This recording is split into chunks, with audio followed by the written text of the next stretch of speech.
వీరనారీమణి చాకలి ఐలమ్మ వర్ధంతిని రాష్ట్ర వ్యాప్తంగా జరుపుకున్నారు. భూమి కోసం, భుక్తి కోసం, బెట్టి చాకిరి విముక్తి కోసం జరిగిన తెలంగాణ సాయుధ రైతాంగ పోరాటానికి స్ఫూర్తినిచ్చిన వీరనారి చాకలి ఐలమ్మ. నిజాం నవాబుకు, ఆయన తొత్తులైన భూస్వాములకు వ్యతిరేకంగా పోరాటం చేసిన ఐలమ్మకు పలువురు నేతలు నివాళులర్పించారు.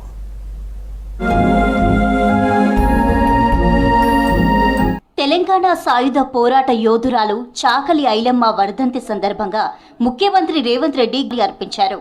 ఆమె తెగువ తరతరాలకు స్ఫూర్తిదాయకమని కొనియాడారు. చాకలి ఐలమ్మ పోరాట స్ఫూర్తిని బీఆర్ఎస్ అధినేత కేసీఆర్ స్మరించుకున్నారు. వీరనారి చాకలి ఐలమ్మ విగ్రహాలు ఊరూరా పెట్టాల్సిన అవసరం ఎంతైనా ఉందని కంటోన్మెంట్ ఎమ్మెల్యే శ్రీ గణేష్ అన్నారు. చాకలి ఐలమ్మ వర్ధంతి సందర్భంగా సిక్ విలేజ్ మర్డ్ ఫోర్డ్ ధోబీ ఘాట్లో ఐలమ్మ విగ్రహానికి పూలమాలలు వేసి నివాళులర్పించారు శ్రీ గణేష్. ఈరోజు ఎంతో మందికి వీరు ఆదర్శం. ఈనాడు మన డిజిటలైజ్ అయినాక, మనకు సీసీ కెమెరాలు ఉన్నాకనే మనం ఏమి చేయలేని పరిస్థితిలో ఆనాడు వారి టైంలో ఎంతో ఇబ్బందులు ఉండే. దొరలతోటి, రజాకులతోటి, దేశముఖులతోటి వీళ్ళు సొంతంగా పంటలు పండించుకున్నా కూడా వాళ్ళు పంటలు తీసుకొని పోయే పరిస్థితి. ఎలాంటి ఒత్తిడికి గురి కాకుండా ఒక ధైర్యం అనేది ఏందనేది చూపించారు.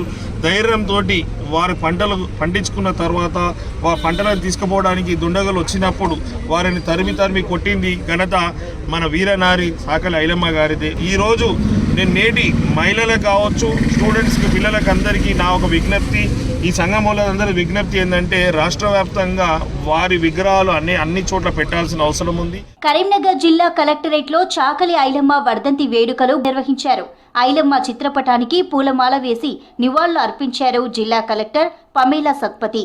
జిల్లా కేంద్రంలోని ప్రతిమా మల్టీప్లెక్స్ ముందున్న ఐలమ్మ విగ్రహానికి అడిషనల్ కలెక్టర్లు ప్రఫుల్ దేశాయ్, లక్ష్మీ కిరణ్లు పూలమాల వేశారు. తెలంగాణ సాయుధ పోరాటంలో ఐలమ్మ పోరాట స్ఫూర్తిని స్మరించుకున్నారు. వీరనారి ఐలమ్మ వర్ధంతి సందర్భంగా పలువురు మంత్రులు, ప్రజాప్రతినిధులు నివాళులర్పించారు.